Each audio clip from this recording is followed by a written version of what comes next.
On the 5th of June 2020, in Johannesburg, South Africa, a local environmental worker who was clearing litter and waste in a veld came across a discovery that made his blood run cold. The worker saw something hanging and swaying above his head. As he glanced up and focused his gaze, he saw a body of a heavily pregnant woman hanging from a tree branch, bleeding from her chest. He ran out of there to the local police station. This is the story of Tshegofatso Pule.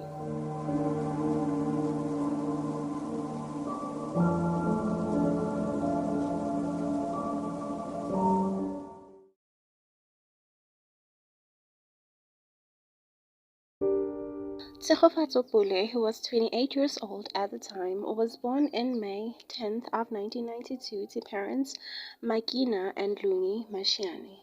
Born and raised in Soweto, Johannesburg, of South Africa, she had 3 siblings, 2 brothers and a sister whom she was very close to. Surrounded by love, joy, and laughter, Tshego flourished at school and excelled at all she put her mind to. But sadly, just before matriculating from high school, Tshego lost her parents. It is unknown how they died. The news left the 4 siblings devastated and lost, but they soon found comfort in the arms of their aunt, who took them in and raised them as her own children. Tsego's little sister was having a hard time dealing with the loss. She took it the hardest. She was really suffering mentally, sinking into depression. Tsego noticed this and did everything in her power to comfort and take care of her little sister, to help her through the dark time they were facing.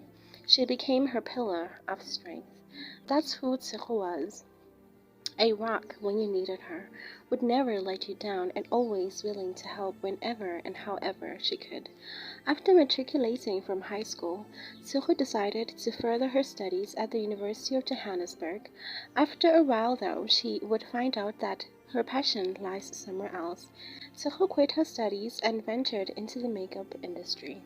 She went on to study art and design. After completing her course, she landed a job at a cosmetics store while looking to advance to join the company's marketing team. With everything looking up and seeming to be falling into place, Tshego was happy, ambitious, and living her life, not knowing that the next part of her life would change drastically. Out on a girls' night out, Tshego met a guy in Tshegofatso, who would later leave an imprint in her life, and not a pretty one. When the two saw each other, Tshego saw a familiar face and went on to say hi. She remembered Ntuthuko from high school, and as they attended the same high school, however, they were never friends. When Ntuthuko recognized her, the two started talking, and from then on, they frequently got together, and eventually their exchange turned romantic. Ntuthuko was born in 1989 in Pineville of South Africa. Not much is known about Ntuthuko's childhood. However, it is known that he is from a pretty wealthy family, and that he had managed to land himself a high-paying career as he worked in the Johannesburg Stock Exchange as an IT specialist and stock analyst. Around the time Ntuthuko and Tshego were romantically involved, Ntuthuko was, however, seeing another woman. The guy was known to be a player around the neighborhood. He had multiple girlfriends at the time, and it is alleged that he made it clear to Tshego that he was not interested in a committed relationship and merely wanted a fling of some sort. Tshego was okay with this because she wasn't looking either. Ntuthuko claimed she had a girlfriend of 13 years whom she was more serious with, and her name was Rosetta. It is unclear that Rosetta knew about Tshego. Ntuthuko and Rosetta were planning on getting married when Tshego revealed that she was pregnant to Ntuthuko. Ntuthuko convinced her to terminate the pregnancy, and Tshego unwillingly went ahead and terminated. But surprisingly, the relationship between Tshego and Ntuthuko persisted like nothing happened, and a while later Tshego would fall pregnant yet again. Tshego decided to wait a bit before telling anyone about this. 3 months went by, and during these 3 months, Rosetta and Ntuthuko were planning their wedding, getting themselves a house, and even joining bank accounts. Tshego then decided she couldn't keep the secret anymore and decided to tell him. She sent him the following text. We have a situation, and one that needs to be dealt with. I need your support, and time is not on our side. I want to start going for my checkups, and I don't want to risk the pregnancy. I'm in a fragile state. Tshego did not like what he was told. He had zero intentions of taking responsibility and resented the threat the pregnancy caused for his soon-to-be happiness with Rosetta. Tshego promised to be supportive, but never fulfilled his promises, missing doctor appointments, checkups, and not even talking with Tshego. Feeling emotionally drained, Tshego sent a message through WhatsApp to Tshego, saying, "I know you don't want this child, but I was not going to live with myself. I already aborted. I'm not that evil. I felt God was going to punish me for doing that, and to think it was not my first time doing it. Sorry for ruining your plans of life. I did not mean to." Tshego replied, "You're getting yourself frustrated because you're forcing yourself to be here. It is not natural." Tshego knew that Tshego didn't tell Rosetta about the pregnancy. She told him in a text, "I did not choose to be pregnant twice with your child." Months went by, and eventually Tshego managed to convince Tshego to help with her medical bills. Tshego seemed to soften up a little bit as he started sending her money for checkups, and he even promised to tell his family about the coming addition to the family, but he was clearly faking everything because he would once again fall short of his promises. Although Tshego was disappointed by Tsugo's failure to tell his family, that did nothing to dampen her excitement and happiness of becoming a mother to a new baby who she found out to be a girl. Tshego was over the moon and incredibly happy. She had decided to name her little angel Kamano. The following month, Tshego started receiving threatening messages from an unknown number. One of the messages read, "Keep disrespecting me, Wena. Woman to woman, how do you feel sleeping with another woman's man like that? You are the pet." Tshego replied with, "If you really are that hurt, babe, I promise if you carry on like this with me, you really are going to a mental institution, and imagine how happy I'm going to be with your so-called man once you're gone." These messages were strongly assumed to have been from Rosetta, but that wasn't confirmed. The messages even mentioned that Tshego had HIV. Whoever was writing the messages clearly had issues with Tshego. Tshego, however, didn't take the matter too seriously and focused on her coming baby, keeping herself stress-free, calm, and relaxed as she was nearing labor. However, the hope of a beautiful future with a new addition to the family would soon dissipate, as the future proved to be much darker. Tshego and Tshego communicated over the phone and decided to meet up in Tsugo's apartment at 4 p.m. to discuss baby clothes and necessities, then would go out to buy whatever they had needed for the baby. Tsugo's family were surprised to learn that because 4 p.m. was a bit late to be discussing baby clothes. However, they argued and argued the entire day. Later that evening, Tsugo's aunt received a phone call from Tshego. She told her she was in Tsugo's apartment and was getting ready to leave for home. When hours passed by with no Tshego and couldn't get a hold of her on her phone, they started to get worried. But Tsego's aunt knew that she said she was with Tsugo, so she thought maybe she got too tired to travel back, or it was too late considering the condition she was in, so thought she would get home in the morning. It was when morning came and still Tshego was nowhere to be found that her family decided to inform the police of her disappearance. They even took the search to social media to get more word out. Aware of the condition, the police wasted no time and got to work. The police launched a search trying to find Tshego and bring her home safely. With the public's help, 3 days later, Tshego was located and tragically, it was nothing to be celebrated. On the 5th of June, one day after heavily pregnant Tshego went missing, her body was found in a veldt. A local worker working to clear litter and waste in the veldt came across a view outside of a horror movie.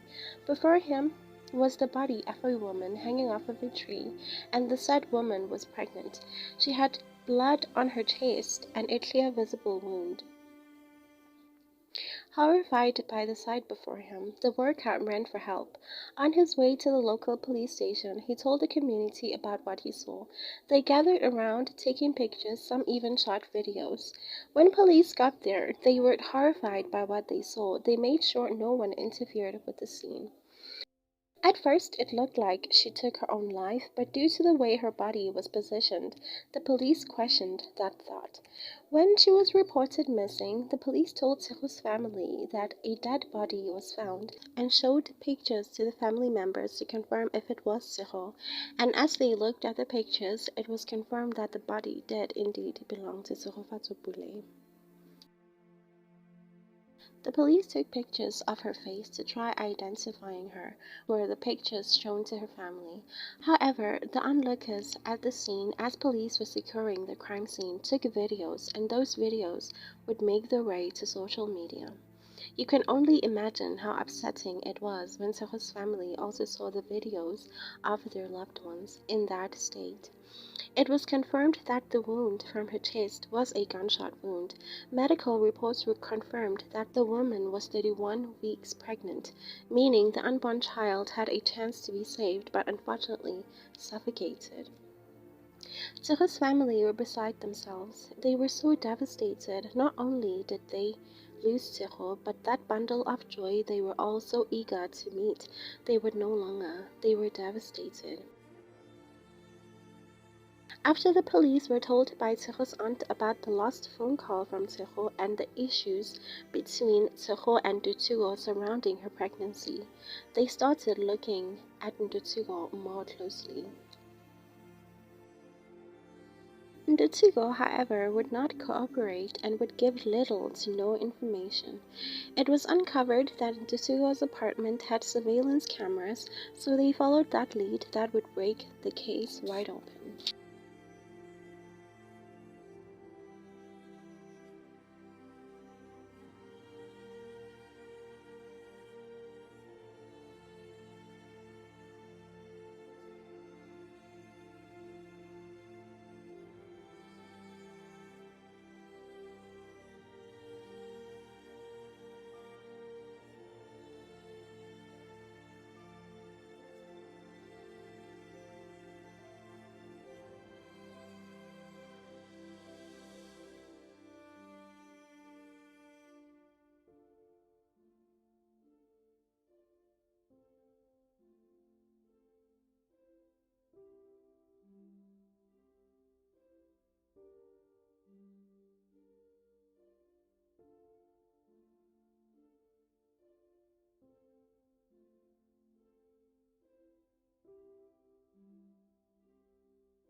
They looked at the video and it showed Tshego and Ntutsugo on the 4th of June at around 10 p.m. leaving Ntutsugo's apartment complex. They exited the gate before a car showed up.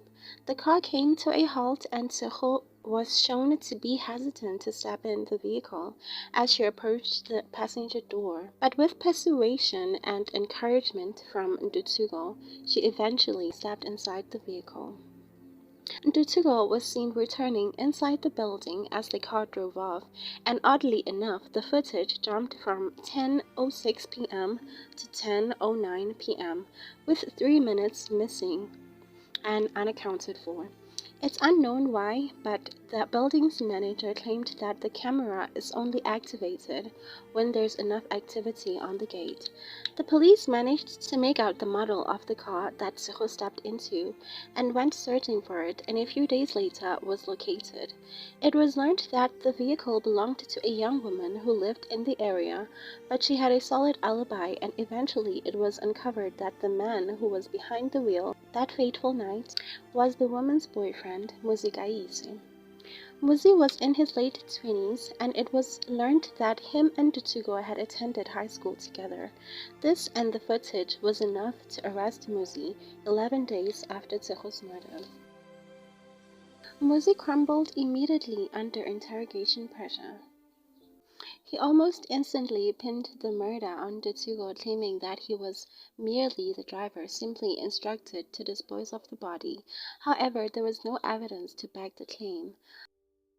Half a year later, in January of 2021, Muzi would change his story. He pled guilty. He now claimed that he was hired by Tshego to kill Tshego for 70,000 rands, and Tshego was finally arrested on suspicion of murder. Tshego, of course, would claim innocence. Tshego's trial began on July of 2022, which was more than 2 years after Tshego's murder. The case against Tsego proved to be quite strong. The prosecution had surveillance footage, circumstantial evidence, and witnesses to prove that Tsego had indeed orchestrated Tshego's murder.